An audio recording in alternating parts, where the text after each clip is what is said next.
যাই হোক, এতক্ষণ যে আমরা কাজ করলাম, তোমার গানটার অনুভূতিটা কি? হ্যাঁ, হুম? গানটা যে এতক্ষণ আমরা শ্যুট করলাম, হুম, আমরা তো প্রায় লাস্ট পর্যায়ে চলে এসেছি। হুম। এই যে যা করলাম এতক্ষণ, তোমার অনুভূতিটা কি? অনেক ভালো। অনেক ভালো।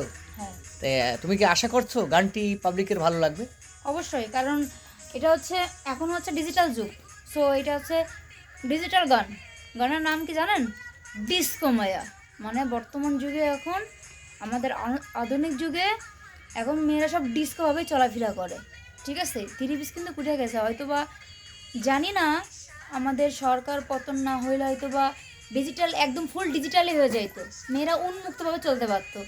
তো সেটার উপর ডিপেন্ড করেই গানটা করা।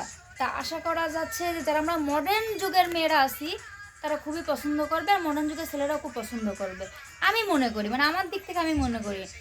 এখন আমার এভরিওয়ানরা কী করবে, বা আমার ফ্রেন্ড সার্কেলরা কী করবে, বা আমার বন্ধুরা কী করবে, আমার ফ্যান ফলোয়াররা কী করবে, আমি বলতে পারবো না।